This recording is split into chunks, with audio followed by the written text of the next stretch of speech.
Brooklyn Independent Television.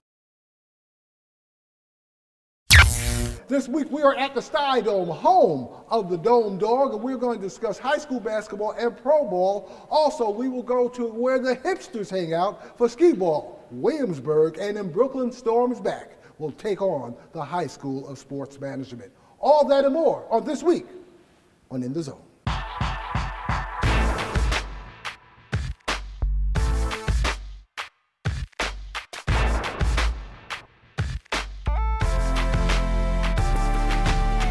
And welcome to the In the Zone. And this week we are here at the Stuy Dome. And boy, the Stuy Dome is full of gentrification these days. I mean, if you look around, they have several sponsors, right? Things have really changed over here. Oh, yeah. It really reflects the neighborhood on the outside. It's really moving on up to the inside. I look around, I can see you guys are really developing quite a program here. It's also the home of Bedford Academy basketball. Yeah, there's some major changes going on in Bed-Stuy in general, and you're absolutely right. The Stuy Dome is a reflection of what's going on in the area. And we're very, very excited about the way we have been accepted and greeted in this neighborhood, and also the things that we've been able to provide as far as basketball instruction. As you mentioned, Bedford Academy, home court, and people come to see the games. And it's a really tremendous atmosphere that's been created right here in Bed-Stuy. All you got to do is follow the money, follow you. And then what we have here is also Elio Velez of MSG. Elio, welcome. Thanks, man. Good to be back. Good to be back. Haven't seen you quite a while. What have you been up to? I've been all right. We're high school season is really going now with the basketball season and everything, and we're getting to playoff time. So now we got to start looking and then breaking down the numbers and everything. And you know what? That's a perfect lead-in. Speaking of the playoffs, let's talk about those teams, the top teams, especially in boys basketball. The Rail Splitters. So we always talk about Brooklyn basketball. I think, I've always said that's the best league in the city. That lead to the championship? I think all roads that lead to the Brooklyn AA, it goes through Brooklyn. Okay. You have the top teams in the city there. There's no doubt about it. You start with Abraham Lincoln. That's a team that the last few years have fallen short at reaching the championship and winning a championship. Boys and girls won the last 3 years, and this is a year I think Boys and girls is really struggling this year, but South Shore is doing quite well. Boys and girls are young, but they beat Christ King a few weeks ago, and they might make some noise in the playoffs. I can't say you can't count them out. Okay. South Shore is also pretty good. Right. Terrence Samuel is now going to UConn. He's very committed and driven. Shamik Shepard's playing very well. Jefferson, with Sun Jaquan Lynch and Jeremy Faison and those guys, they're very explosive. They can win any game. But boys and girls is also having internal struggles too, politically. Well, they're also young too. They lost a lot of talent. Leroy Truck Flood, who was a player of the year, many critics, he's gone. They don't have that one big guy, but they're very young. Marvin Prochet is a pretty good player. Courtney Darnley's still trying to find a shot. Wesley Myers is getting better as the season goes along. And with Ruth Lovelace, when they get to the playoffs, you can't discount them. So that's why those teams are going to. That is true, but Lincoln is playing heads and shoulders above the rest. Isaiah Whitehead is really showing how great of a player he is. He's only a junior, D1s, and I heard all that, He is the type of player without the problems. Well, that's another conversation. Right? But I heard he's really a tremendous player and also a tremendous person. Tremendous. He's getting to be a better leader on the floor, and he's really getting that team together. And they have a lot of talent. I could see Abraham Lincoln definitely making the championship. They have the talent to do it. Winning the state? Let's see if they got to get to Brooklyn. Let's see who they face.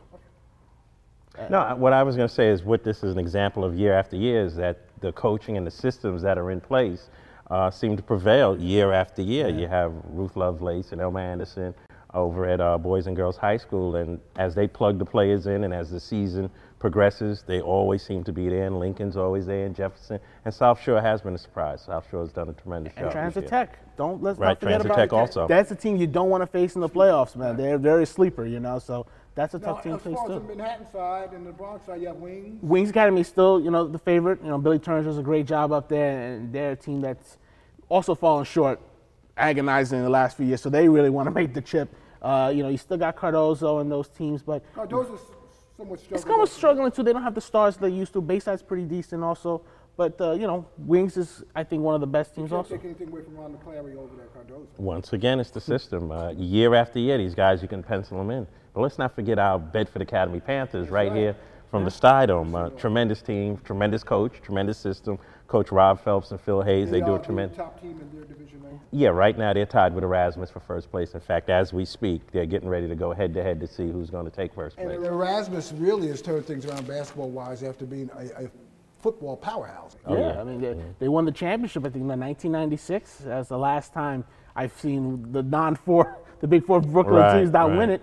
Curtis, too. Hassan Martin going to Rhode Island. That's a steal for them.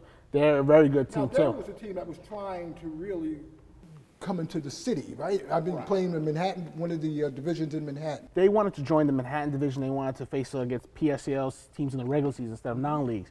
But that didn't happen. They stayed in Staten Island. But they faced the big teams, though. They'll continue to be, dominate Staten Island. Right, they dominate Staten Island, but they've played against top teams. They played Lockland. They've faced those teams. That's a team that I can see go to the at least quarterfinals and maybe the semifinals, too. As far as the girls, always Murray Bertram, South Shore High School also. It's always Murray Bertram. I think every year we say, what can Ed Grzinski do? And this is his time. This is his time. He goes to all the games. He maps out. He's a former defensive football coordinator, so he maps out everything. And he sees college, he sees high school games. He knows how to break it down. South Shore is really good this year. I think they have a really good shot. Last year, unfortunately, they fell in the playoffs. Right. All right.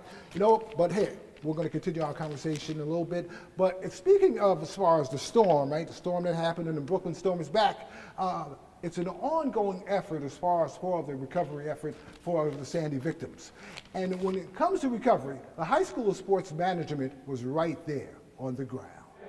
A special team of high school students brought their A-game to charity in their work towards Hurricane Sandy relief. You're in Cyclone Suite. That's right, you're in room 443. My name is Derek Cradle, and I'm the assistant principal at the High School of Sports Management. And I've had the great opportunity to help facilitate the seminar course. How has Hurricane Sandy affected MCU Park? Well, like a lot of the businesses here on Coney Island and the residents of Coney Island and other areas, the ballpark had substantial damage. The entire first floor from one end to the other is basically destroyed. The documentary itself, it came from a place where we wanted to make sure Coney Island and the community had a voice. There's hardware stores, all of the places that people would need to maintain daily living. How do they live from this point on? In our hearts, we know we had to create something to make the world know that this is how Coney Island was affected by Hurricane Sandy.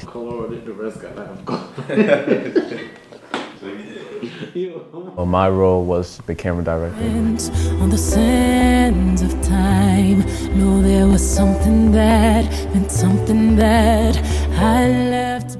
I also did the video editing. From November 10th, it was like about 2 weeks.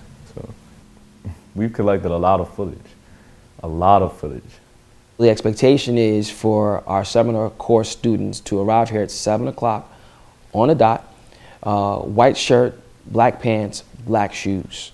It starts before our regular school program, which is at 8 o'clock. Here in Coney Island, helping with the food line. I remember interviewing a pastor, and he told me that his daughter friend died in Hurricane Sandy. She drowned. But while I was on the scene, I had to be 100% focused on what I was asking. Without water, inconvenience, without life, destruction. It was just devastating. There was soda bottles on the floor. The register was messed up. We saw the mud lines where the water had reached, and that took me out of my comfort zone. So working with Mr. Cradle on this documentary was wonderful. This is our brand. This is what we put out there.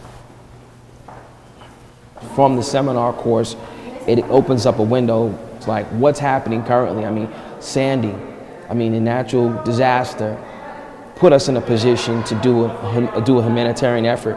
Kids are motivated because they like being in that office. They like the work that comes out of that office. This is the Cyclone Suite, where a group of young, dedicated, and passionate students come together to partner sports with philanthropy. For In the Zone, this is Caroline Shen.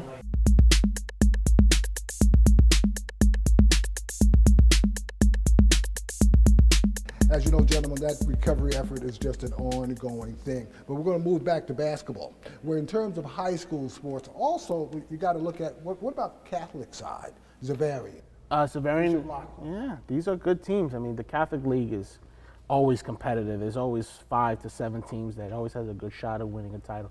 Laughlin, I think, is a very good team. Kadeem Carrington, the junior, has attracted a lot of eyes. I mean, St. John's is looking at this guy. This guy is a heck of a player. 6'3", can get to the basket, can shoot from the outside. He's got he's a good player, and they've got a good team. All right, playoffs. How do you see the playoff picture? The Catholic League can go anywhere. Christ the King, they're in it. Laughlin, Zavarian, St. Raymond's pretty good. Cardinal Hayes. I could see it even. It can go any other way. Boys PSAL, Eric? I think in the boys PSAL. You went to Cardozo anyway, right? No, I'm from the Bronx, man. I went to Truman. Oh, anyway. Okay, go ahead. Boys PSAL, I think we're back with Lincoln. I think Lincoln is once again going to be very, very strong, very, very tough to get by. But I'm always pulling for boys and girls high school because of Elmer Anderson, St. Bonaventure graduate. Here, Bedford Academy? I got to go for my Bedford Academy Panthers. And then the girls, Murray Bertram, right? Murray Bertram. I think I can see Murray Bertram, South Shore face each other in the final, but you got to go with the favorite. I think it's Bertram. And let's move on to the pro side. Brooklyn Nets, the All-Star break is about to approach us pretty soon. And as far as what sort of impact have the Nets had on Brooklyn, New York City, financially, emotionally, basketball in general? I know you have some of the after effects because I see all these sponsors here. So it's pretty good to you. You know. Which is wrong with that? Because there should be some spillage over. Well, absolutely, but let's start with, let's say, the grassroots. Just basketball in general is the buzz in New York City. When you have both teams that are good, I mean, there were times when you could ride by a park in New York City in the summertime and it'd be empty. And it went like that for years. When the Knicks were down, basketball was down. But when you have both teams that are good, the parks are packed, man. Kids are playing. Yeah, I agree. I think it's about they want to see teams being relevant, and for a while the Knicks just weren't very good. But now the Knicks have gotten better. The Nets have come in and made an impact right away. Well, the Nets have made an impact. Well, not only they're here, but they're winning. And I think if you're winning, people are they're gonna get more attention. The Nets are winning right now, and that's much better. They made that change with Avery Johnson, coach PJ Charisma, and it's worked. And now they're getting better, and the fans are coming out. What was the problem you felt they had with Avery Johnson? I just think there was a disconnect. There was just a disconnect between Deron Williams, a couple of the players, and it just wasn't working out. And they wanted to win right away. They had to make a change. So there's no chance of Phil Jackson coming in, and also PJ Charisma learned his lesson well. Yeah, but he's doing a great job. But anytime you change coaches, we see in the NBA and a lot of different sports, there's always this jump. But fortunately for the Nets, it has continued, and it looks like that they're on the right track to be a real contender. That's what Mike Woodson did when he took over last year for the Knicks. They weren't doing well in Mike D'Antoni, and look what he did. He got them to the playoffs. They played much better. They really like what he does. Defensive style of game, got a lot of players involved, and it's working out. And as far as community outreach from the Nets, are you feeling that also? Absolutely. The one thing great that we find having both teams in a very positive situation and moving forward is that they compete. And competition in everything, whether it's automobiles, whether it's in restaurants, competition is good. So having the Knicks and the Nets compete both on the court and off the court, everybody's benefiting. So they're both teams are competing for eyeballs. For eyeballs, and even something as simple as customer service. When you go to a Net game now, I mean, you really are treated like a king. And this has forced the Knicks to up their game. No longer when you go into the Garden before, the minute the game is over, they want to throw you out and this that.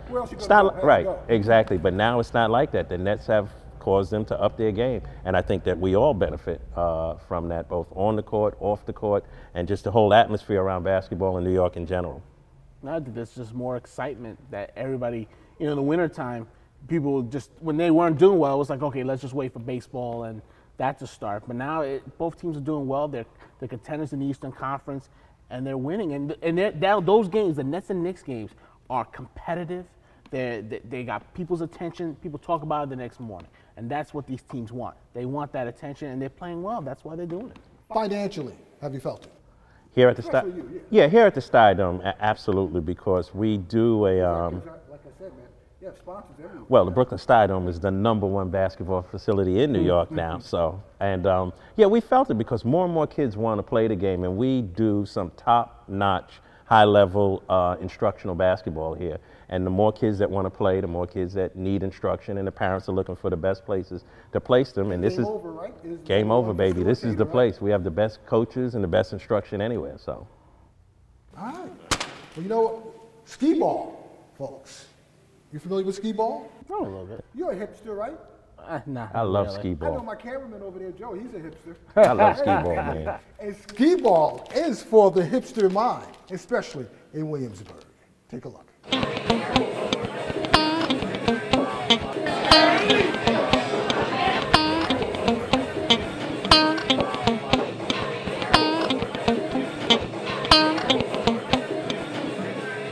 All right, folks, here we are, Skis in 20, Championship Sunday. Lane 1 is where to be right now. Tonight is Championship Sunday, the most celebrated night of the season. We started this season with 70-plus teams, and tonight we have the Tasty 8. And, you know, as you can see in Full Circle Bar, when you go in there, it's just really weird. You know, you can't just do this in anyone's bar. Schaefer up first for Chutzpah. Struggling early with 2 10s.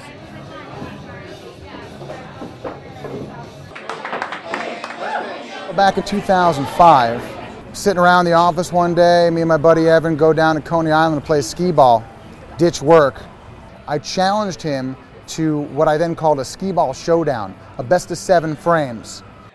On the F train coming back to Williamsburg, we were just going over strategy, rules, logistics, team play. We didn't know it then, but they were the blueprints for what would ultimately become Brewski Ball. Seth, Shreddy, Mercury, Lieberitz up now on lane 1. They're down by 23 points. He's going hundos. We are called chutzpah. Yes, it comes from the throat. Like you're clearing your throat, chutzpah. I live up in Westchester. Every week I drive in, brave the traffic of the BQE, and I come here for the love of the lane. My rolling name is Cryptic, which actually goes farther back than skee-ball, but I thought it would be appropriate to carry it on. This bar actually was sort of halfway in between my subway stop and my house on my walk home, so I would come in and just like get a drink and hang out a little bit because it was a nice ambiance. Sometimes I'd read, and then I just sort of couldn't stop coming, so got into the league, and you know, that brings us up to now. I'm not in it tonight because my team did not qualify, but I'm here spectating. This will be my 8th season. I'm a member of the Legends of the Hidden 10th Ball. The 10th Ball is an award in the league that goes for spirit, kinship, excellence, and esteem, and it's named after another member of Death Rolls. The person who designed the shirt is on death rolls, so we're actually going to be rolling against somebody whose face we're currently wearing. Death Rolls are the Texas Rangers of Brewski Ball, man. They keep getting close to putting their lips around this very mug, and they haven't done it yet. And one of the reasons they haven't done it is because we've had a dynasty, as we refer to it here in Brewski Ball, called What the Hell is Ansky? And they've won the last 4 Brewski mugs in a row. However, one of them just had a kid, and sometimes life gets in the way of competitive skee ball. What the Hell is Ansky took a skeezing off, so now it's anyone's mug. There's a Brody winner right there. David the Bear Mahler, strolling up casually to Championship Sunday. He's won a couple mugs and a couple Brodies himself. And he looks great in purple.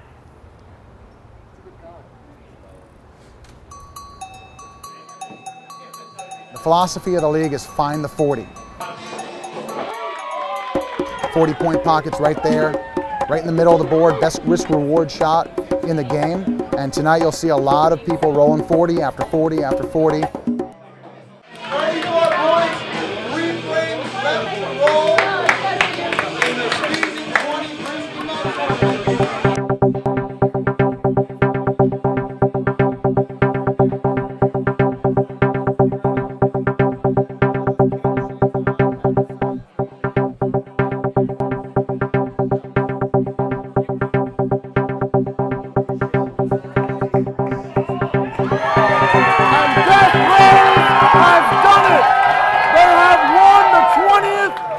Brewski mug, a historical moment for sports, a historical moment for Brewski Ball, a historical moment for Full Circle Bar. Snakes, snakes, snakes, snakes, snakes, snakes, snakes. Fist, fist, fist, fist, fist, fist, fist, fist, fist, fist, fist, fist. Woo!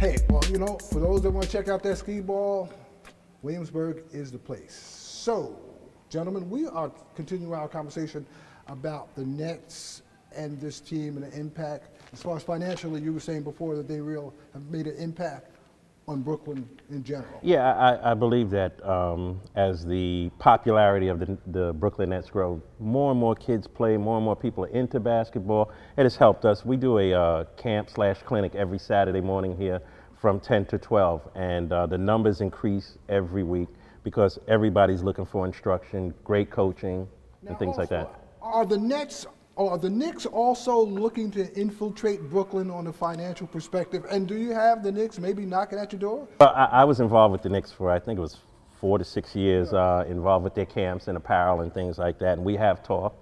So we are the Brooklyn Stuy Dome, so that's appealing to the Knicks. But if the, perspective, well, yeah, well, being that it's the Brooklyn Stuy Dome, it's a natural thing that the Nets would want to get involved. But the Knicks want to put their flag in Brooklyn also. They're not just laying down and giving up the territory. And money's money, right? Got to take it. Hey, go.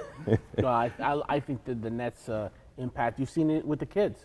You've seen them wearing the shirts and the hats and everything like that. And that creates the groundwork for the next few years for them to become, when they get to the workforce, maybe go buy tickets and support the team like that. This is a long-term process. Right. So therefore, hopefully the Nets will not be moving to another city. The Nets are not moving to a city, but the Nets need to keep winning and build the foundation so people will go out there. And what he's saying is very interesting. The Nets are targeting that young audience that can grow up and be Net fans, cultivating that fan base at an early age. None one that has the memories that we have from Long Island to New Jersey. Clyde, Nerlin, DeBusschere, you're always going to be, exactly. Right. Now, speaking of kids, overbearing parents that have just lose their minds when their kids are playing basketball, football, participating in sports.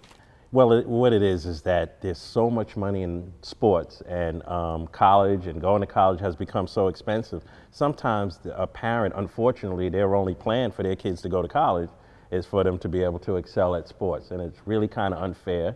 It puts a lot of pressure on kids, and some of the parents are just out of control.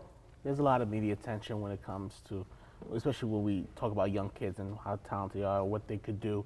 And I think sometimes they push these kids so much, and then the atmosphere they're also involved in is a very highly charged, very competitive, and this comes to play a big part of the kids. On the other side, the parents are involved because there's so many parents who are not involved with their children. I agree. So, I mean, are we being hypocrites one way? We're not saying all parents are that way. Okay. We're talking about sometimes they're the parents who just, don't take a deep breath and don't think.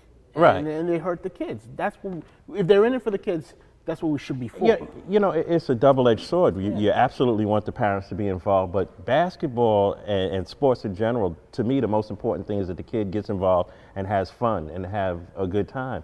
Now, you can't go to a park and see kids playing without some old coach from 19 whatever coming out and saying, that's the wrong way to take a layup, or this is how you're supposed to. Just let the kid have fun. And if he learns to love the game and can develop... The parents know that the stakes are so high these days that they're trying to get their kids in school. They don't want to pay $40,000, $50,000 a year just, to attend school. That's a lot of money. I understand. And there's those financial pressures and everything. So you got to push, you could, John or Bebe or Ray Ray. Well, you could, if they have the talent.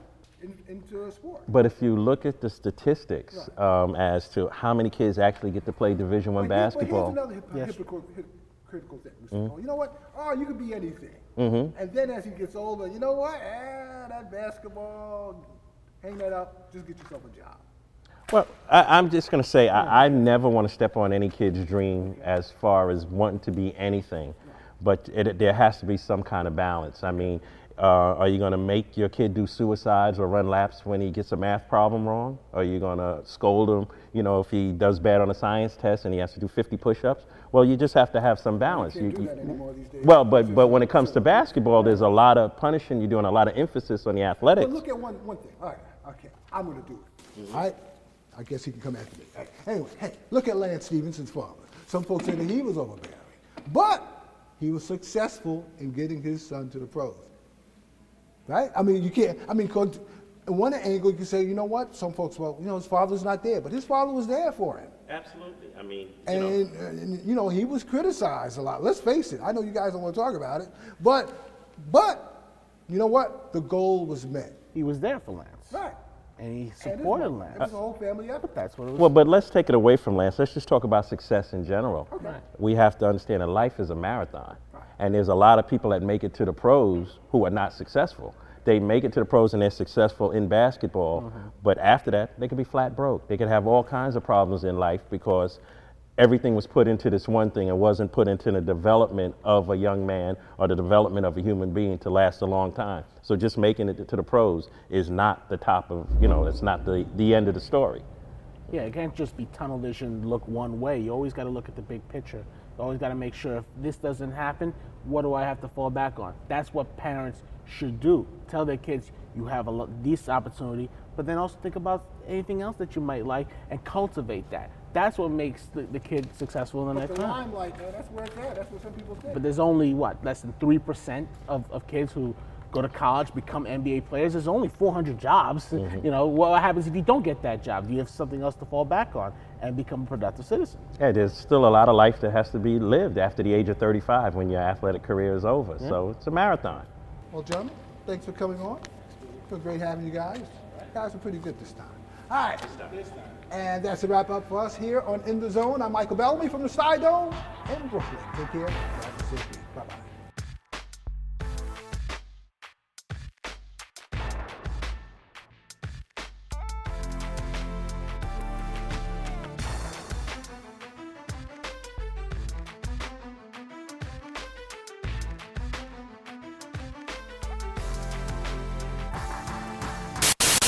Watch this and other Brooklyn Independent Television episodes online at breakartsmedia.org/BIT.